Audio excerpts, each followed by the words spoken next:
Hi hello from welcome back to my YouTube channel. I hope ಎಲ್ಲರೂ ಚೆನ್ನಾಗಿದ್ದೀರಿ ಅಂತ ಅಂದ್ಕೊಂಡಿದ್ದೀನಿ. ನಾನು ಸಖತ್ತಾಗಿದ್ದೀನಿ. ಗೌರವ ಇವತ್ತು ಲಾಗ್ನ ಸ್ಟಾರ್ಟ್ ಮಾಡ್ತಾ ಇರೋದು ಆಲ್ರೆಡಿ ಡ್ಯೂಟಿ ಮೇಲ್ಗಡೆಯಿಂದಾನೆ. ಡ್ಯೂಟಿಗೆ ಜಾಯ್ನ್ ಆಗಿದ್ದೀನಿ. ಒಂದು 10-15 ನಿಮಿಷ ಆಯಿತು ಜಾಯ್ನ್ ಆಗಿ. ಇವಾಗ ಟೈಮ್ ಬಂದುಬಿಟ್ಟು 8 ಗಂಟೆ ಜಾಯ್ನ್ ಆಗಿದ್ದೀನಿ. 10-11 ಗಂಟೆವರೆಗೂ ಮಾಡೋಣ, ಆಮೇಲೆ ಮತ್ತೆ 12 ಗಂಟೆಯಿಂದ ಮಾಡೋಣ ಅಂತ ಅಂದ್ಕೊಂಡಿದ್ದೀನಿ.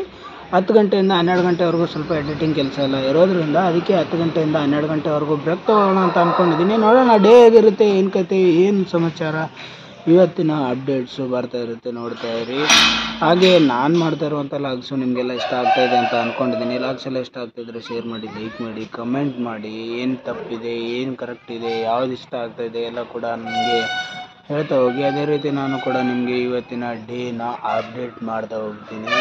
ಯಾರಾದರೂ ಪ್ಲೀಸ್ ಚಾನಲ್ನ ಸಬ್ಸ್ಕ್ರೈಬ್ ಮಾಡ್ಕೋದೆ ನೋಡ್ತಾ ಇದ್ದರೆ ಚಾನಲ್ನ ಸಬ್ಸ್ಕ್ರೈಬ್ ಮಾಡ್ಕೊಳ್ಳಿ.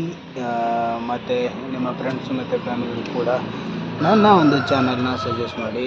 ಬನ್ನಿ ಇವಾಗ ಸದ್ಯಕ್ಕೆ ನಾನು ಅಮೃತ್ ನಗರ ಅಂತ ಹೇಳ್ಬಿಟ್ಟು ಒಂದು ಡ್ರಾಪ್ ಬಿದ್ದಿದ್ದು, ಡ್ರಾಪ್ನ ಅಮೃತ್ ನಗರ ಅಂತ ಹೇಳ್ಬಿಟ್ಟು ಒಂದು ಆರ್ಡ್ರ್ ಬಿದ್ದಿತ್ತು. ಆರ್ಡ್ರನ್ನ ಡ್ರಾಪ್ ಮಾಡೋದಕ್ಕೆ ಬಂದಿದ್ದೆ. ಆರ್ಡ್ರನ್ನ ಡ್ರಾಪ್ ಮಾಡಿದ್ದೀನಿ. ಇವಾಗ ಸದ್ಯಕ್ಕೆ ನಿಯರೆಸ್ಟ್ ರೆಸ್ಟೋರೆಂಟ್ ಕಡೆ ಹೋಗೋಣ. ನಿಯರೆಸ್ಟ್ ರೆಸ್ಟೋರೆಂಟ್ ಕಡೆ ಹೋಗಿ ಯಾವುದಾದ್ರೂ ಮತ್ತೆ ಆರ್ಡ್ರ್ ಬೀಳುತ್ತಾ, ಏನು ಕತೆ, ಏನು ನೋಡೋಣ ಗುರು. ಬೆಳಿಗ್ಗೆ ಆರ್ಡ್ರ್ ಬೀಳೋದೇ ಕಷ್ಟ. ನೋಡೋಣ. 10 ಗಂಟೆವರೆಗೂ ಬುಕ್ ಮಾಡ್ಕೊಂಡಿದ್ದೀನಿ. ಒಂದು 4-5 ಆರ್ಡ್ರ್ ಆದರೆ ಓಕೆ, ಪರವಾಗಿಲ್ಲ, ಏನೂ ಪ್ರಾಬ್ಲಮ್ ಇಲ್ಲ. 10 ಗಂಟೆವರೆಗೂ ಮಾಡಿ ಆಮೇಲೆ 12 ಗಂಟೆಯಿಂದ ಬರೋಣ. ಇವಾಗ ಸದ್ಯಕ್ಕೆ ನಿಯರೆಸ್ಟ್ ರೆಸ್ಟೋರೆಂಟ್ ಕಡೆ ಹೋಗೋಣ. ಬನ್ನಿ, ಲೆಟ್ಸ್ ಗೋ. ಲಾಗ್ನ ಸ್ಟಾರ್ಟ್ ಮಾಡೋಣ.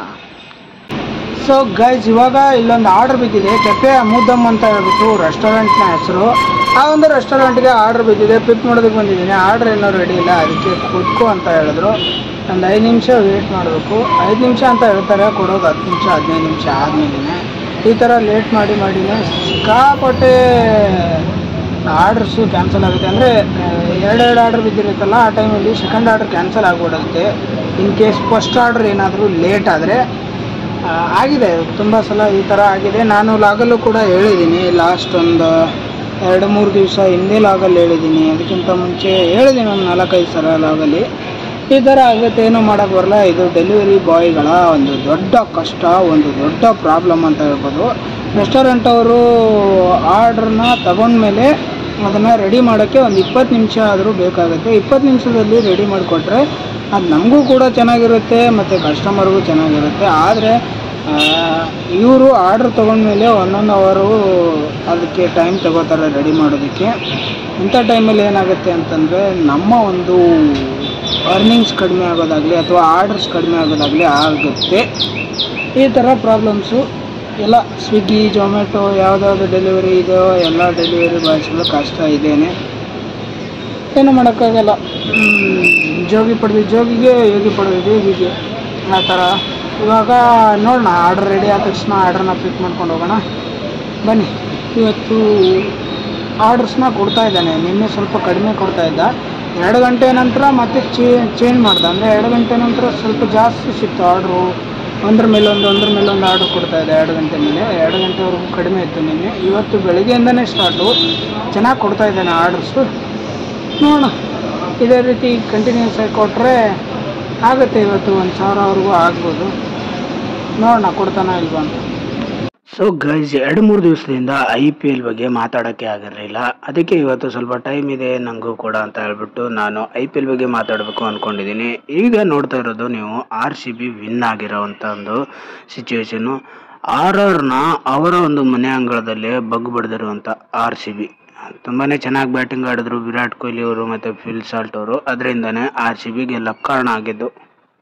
ಎಲ್ಲ ಟೀಮ್ನವರು ಹೊರಗಡೆ ಸೋತ್ಬಿಟ್ಟು ಮನೆ ಅಂಗಳದಲ್ಲಿ ಗೆಲ್ತಾ ಇದ್ರೆ, RCB ಮಾತ್ರ ತಮ್ಮ ಹೋಮ್ ಗ್ರೌಂಡ್ಗಳಲ್ಲಿ ಮ್ಯಾಚ್ಗಳನ್ನು ಸೋಲ್ತಾ ಇರೋದು ಮತ್ತು ಆಚೆ ಕಡೆ ಮ್ಯಾಚ್ಗಳನ್ನು ಗೆಲ್ತಾ ಇರೋದು. ಇದಂತೂ ಆಶ್ಚರ್ಯ ಆಗಿದೆ. ಒಟ್ಟಿನಲ್ಲಿ ಹೇಗಾದರೂ ಆಗಲಿ RCB ಗೆಲ್ತಾ ಇರಲಿ, ಹಾಗೆ ನಮಗೆ ಎಂಟರ್ಟೈನ್ಮೆಂಟ್ ಕೊಡ್ತಾ ಇರಲಿ ಅಂತ ಕೇಳ್ಕೊತೀನಿ. ಗುರು, ಒಂದು ಪರ್ಫೆಕ್ಟ್ ಆಗಿರುವಂಥ ಚೇಜ್ನ ಆರಾಮಾಗಿ ಚೇಜ್ ಮಾಡಿದ್ದು RCB. ಇದಕ್ಕೆಲ್ಲ ಕಾರಣ ನಿಮಗೆಲ್ಲ ಗೊತ್ತೇ ಇರುತ್ತೆ. The chase master, the king of cricket Virat Kohli ಅವರು ಇರೋದ್ರಿಂದ ಇದೆಲ್ಲ ಸಾಧ್ಯ ಆಗ್ತಾ ಇದೆ ಅಂತ ಅನ್ಕೋಬೋದು. ಕರುಣಾಯರ್ ಯಾರಿಗೆ ತಾನೇ ಗೊತ್ತಿಲ್ಲ ಹೇಳಿ. ನಮ್ಮ ಕರ್ನಾಟಕದ ಪ್ರತಿಯೊಬ್ಬರಿಗೂ ಕೂಡ ಗೊತ್ತಿರುವಂಥ ಆಟಗಾರ. ಇವರು ಕ್ರಿಕೆಟ್ ಆಡ್ತಾರೆ ಅನ್ನೋದು ಎಷ್ಟು ಸತ್ಯನೋ, ವರ್ಲ್ಡ್ ಕ್ರಿಕೆಟ್ನಲ್ಲಿ ಇವ್ರ ಹೆಸರು ತುಂಬ ಜನಕ್ಕೆ ಗೊತ್ತಿದೆ ಅನ್ನೋದು ಅಷ್ಟೇ ಸತ್ಯ. ಏನಕ್ಕೆ ಅಂದರೆ 300ನ ಹೊಡೆದಿರುವಂತಹ ಭಾರತೀಯ 4ನೇ ಬ್ಯಾಟ್ಸ್ಮನ್ನು 3ನೇ ಬ್ಯಾಟ್ಸ್ಮನ್ನು ಇವರೇ ಆಗಿದ್ರು. ಶೇವಾಗು ಮತ್ತು ಇವರು ಎಲ್ಲ ಒಂದೇ ಗ್ರೂಪಲ್ಲಿ ಬರ್ತಾರೆ, ಅಂದರೆ 300 ಕ್ಲಬ್ ಅಂತ ಹೇಳ್ತಾರೆ ಅದನ್ನು. ಇವರು ಇವಾಗ ಮತ್ತೆ ಫಾರ್ಮ್ ಬಂದಿದ್ದಾರೆ, ಮತ್ತೆ ರಿಟರ್ನ್ ಕ್ರಿಕೆಟ್ಗೆ ಬಂದಿದ್ದಾರೆ. ತುಂಬಾ ಚೆನ್ನಾಗಿ ಆಡ್ತಾ ಇದ್ದಾರೆ.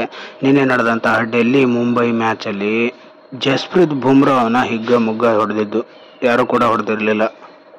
ಡೊಮೆಸ್ಟಿಕ್ ಸೀಸನ್ನ ಪೂರ್ತಿ ತಮ್ಮದಾಗಿಸ್ಕೊಂಡಿದ್ರು ಕರುಣಾಯರು. ಎಲ್ಲಿ ನೋಡಿದ್ರು ಕರುಣಾಯರು, ಎಲ್ಲಿ ಕೇಳಿದ್ರು ಕರುಣಾಯರ್ ಅವರ ಹೆಸರೇ ಬರ್ತಾಯಿತ್ತು. ಕರುಣಾಯರ್ ಅಂದ ತಕ್ಷಣ ಎಲ್ಲರೂ ಕೂಡ ಹೆದರ್ಕೋತಾ ಇದ್ರು ಅಪೋಸಿಷನ್ ಬಾಲರ್ಸು. ಆದರೆ ಈ ವ್ಯಕ್ತಿನ ಡೆಲ್ಲಿ ಕ್ಯಾಪಿಟಲ್ಸ್ ಅವರು ಇಲ್ಲಿವರೆಗೂ ಕಡೆಗಣಿಸಿದ್ರು. ಇವತ್ತು ಇಂಪ್ಯಾಕ್ಟ್ ಪ್ಲೇಯರ್ ಆಗಿ ತಗೊಂಬಂದು ಒಳ್ಳೆ ಕೆಲಸನೇ ಮಾಡಿದ್ರು. ಬರೀ ಡೊಮೆಸ್ಟಿಕ್ ಬೌಲರ್ಗಳನ್ನು ಆಟಾಡಿಸ್ಕೊಂಡು ಹೊಡೆದಂತಹ ಕರುಣಾಯರ್ಗೆ ಇಂಟರ್ನ್ಯಾಷನಲ್ ಬೌಲರ್ಸು ಮತ್ತು ವರ್ಲ್ಡ್ ಕ್ಲಾಸ್ ಲೆಜೆಂಡ್ಸ್ನ ಎದುರಿಸೋದು ತುಂಬಾ ಕಷ್ಟ ಅಂತ ಎಲ್ಲರೂ ಕೂಡ ಅನ್ಕೋತಾ ಇದ್ರು. ಆದರೆ ಅದನ್ನೆಲ್ಲ ತಲೆ ಕೆಳಗೆ ಮಾಡಿದ್ದು ಕರುಣಾಯರ್ ಅವರು. ಜಸ್ಪ್ರೀತ್ ಬುಮ್ರಾ ಅವ್ರನ್ನ ಒಳ್ಳೆ ಜೂನಿಯರ್ ಬೌಲರ್ಗಳ ಥರ ಹೊಡೆದಿದ್ದು. ಕವರ್ಸ್ ಮೇಲೆ ಸ್ಟೈಲ್ ಸಿಕ್ಸ್ ಏನು ಮತ್ತು ಲಾಂಗ್ ಆಫ್ ಮೇಲೆ ಪರ್ಫೆಕ್ಟ್ ಕ್ಲಾಸ್ ಸಿಕ್ಸ್ ಏನು ಅದನ್ನೆಲ್ಲ ಹೊಡೆದಿದ್ದು. ಇವಾಗಲಾದರೂ BCCI ಇವ್ರ ಕಡೆ ನೋಡಿ ಇವ್ರಿಗೆ ಇಂಡಿಯನ್ ಟೀಮಲ್ಲಿ ಒಂದು ಚಾನ್ಸ್ ಕೊಡಬೇಕು ಅಂತ ನಾನು ಅನ್ಕೋತೀನಿ. ಇದಂತೂ 100% ನೆಕ್ಸ್ಟ್ ಸೀರೀಸಲ್ಲಿ ಕರುಣಾಯರ್ ಅವರು ಯಾವುದೋ ಒಂದು ಫಾರ್ಮೆಟಲ್ಲಿ ಇರ್ತಾರೆ.